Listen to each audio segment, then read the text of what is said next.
সুরক্ষিত রেখেছেন। কেন? এগুলো না জানলে আকীদা ঠিক হবে না, এগুলো না জানলে নামাজ পড়া যাবে না, এগুলো না জানলে রোজা রাখা যাবে না।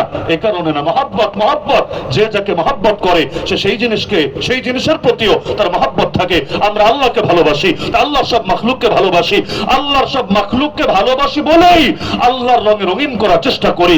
এই দেশে আমরা ইসলাম জিন্দা করতে চাই, কোরআন জিন্দা করতে চাই, সুন্নাহ জিন্দা করতে চাই। কেন? কারণ আমরা জানি আল্লাহর মাখলুক আল্লাহর রং পেলেই ভালো থাকে, আল্লাহর মাখলুক আল্লাহর আদর্শ অনুসারে সুন্দরভাবে থাকে। যে যা সৃষ্টি করে সে সেই জিনিসের ব্যবহার সবচাইতে ভালো বোঝে, যে যা নির্মাণ করে সে সেই জিনিসের ব্যবহার সবচাইতে ভালো বোঝে। এটা তো বুঝেন নাকি? এজন্য দেখবেন কম্পিউটার কেনেন, ক্যামেরা কেনেন, মোবাইল কেনেন, ঘড়ি কেনেন, একটা ইউজার ম্যানুয়াল দিয়ে দেয়, তাই না?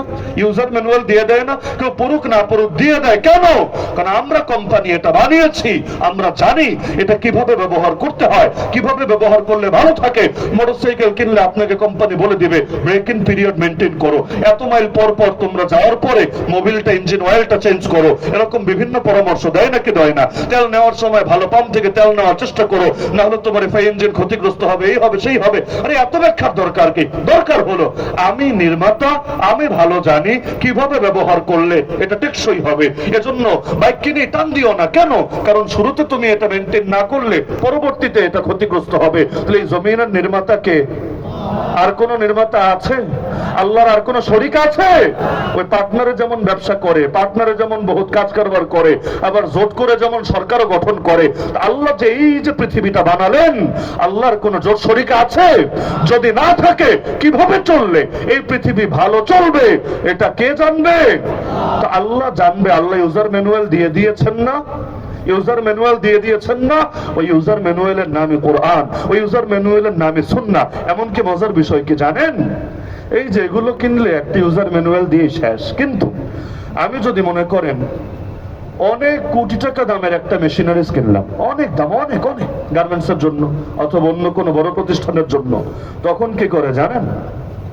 শুধু ইউজার ম্যানুয়াল দিয়ে শেষ না, একজন মেকানিক, একজন ইঞ্জিনিয়ার, এরকম ব্যক্তি যে হাতে নাতে এটা বোঝাতে পারবে টেকনিশিয়ানদের, অন্যদেরকে ব্যবহার শেখাতে পারবে, এরকম লোকরা অনেক সময় দিয়ে দেয়, পাঠিয়ে দেয়। তুমি গিয়ে শুধু বই দেখে হবে না, ভুল করতে পারে, ভুল করলে ক্ষতি হলে এই জিনিস সারাতেও তার বিশাল লস গুনতে হবে। কারণ এই জিনিস রেয়ার, রেয়ার জিনিসের মাল কিনতে চাইলে আবার চায়না থেকে, জাপান থেকে আনতে হবে। তো এত টাকা ব্যয় করে যদি আনায় লস হবে। এজন্য কি করে? লোকও পাঠায় দেয় সাথে, হাতে কলমে বুঝে আসো। আল্লাহ কিন্তু কিতাব দিয়ে শেষ না, আল্লাহ লোক দিয়ে দিলেন, নবী তুমি যাও, রাসূল তুমি যাও, হাতে কলমে বুঝাও সালাত কিভাবে, যাকাত কিভাবে, হজ কিভাবে, রাজনীতি কিভাবে, অর্থনীতি কিভাবে, বিয়ে শাদী কিভাবে, তালাক কিভাবে, দাঁত পরিষ্কার কিভাবে, কাপড় ধোয়া কিভাবে, প্রতিটা ছোট থেকে বড় সব জিনিস শিখিয়ে দিয়েছেন একদম হাতে কলমে। কে বাস্তব নাকি অবাস্তব? এজন্য আল্লাহ অত দীর্ঘ করতে চান নাই, আল্লাহ সংক্ষিপ্ত ভাবে দিয়ে দিয়েছেন। আল্লাহ বলেন, বান্দা নামাজ পড়, নামাজ কায়েম কর। কিভাবে পড়বে? 2 রাকাত নামাজ, 2 রাকাত নামাজের বিস্তারিত ব্যাখ্যাও পাবেন না পুরো কোরআনে। যে আল্লাহ এভাবে আল্লাহু আকবার বলবো, এই সানা পড়বো, এরপর এই করবো, এরপর ওই করবো, রুকু করবো, সিজদা করবো, বৈঠক করবো, আর তাহিয়াতু, দোয়া, মাসুরা, এই সেই বিস্তারিত ব্যাখ্যা পুরো কোরআনে পাবেন না। কেন? ওই যে সাথে বুঝিয়ে দেওয়ার জন্য, বুঝিয়ে দেওয়ার জন্য আল্লাহ পাঠিয়ে দিয়েছেন। নবী এসে বলেন, এই উম্মত শোনো, সাল্লু কামা রাআইতুমুনি উসাল্লি। তোমরা তো আয়াতের উপর আমল করতে চাও, সালাত কায়েম করতে চাও, তাহলে শোনো, আমাকে যেভাবে সালাত আদায় করতে দেখো, জাস্ট ফলো মি, হুবহু সেটাই করো, তোমাদের এই আয়াতের উপর আমল হয়ে যাবে। একই কথা যাকাত, একই কথা হজ, একই কথা জিহাদ। যেমন নবী হজে গিয়ে বললেন, খুযু আন্নী মানাসিকাকুম, আমার থেকে শেখো হজ আদায়ের পদ্ধতি। কারণ আল্লাহ ফরজ করেছেন, এটা কোরআনে জানিয়েছেন কিভাবে করবা, তওয়াফ কিভাবে, সাই কিভাবে, তারপর এটা কিভাবে, ওটা কিভাবে, কবে যাব মিনায়, কবে আরাফায়, কবে মুজদালিফায়, অত ডিটেইলের প্রয়োজন নাই। কারণ নবীজি আছেন হাতে কলমে বুঝিয়ে দেওয়ার জন্য। এজন্য কালেমায় অংশ কয়টা? 2টা। লা ইলাহা ইল্লাল্লাহ দিয়ে খতম না, আরো একটা আছে মুহাম্মাদুর।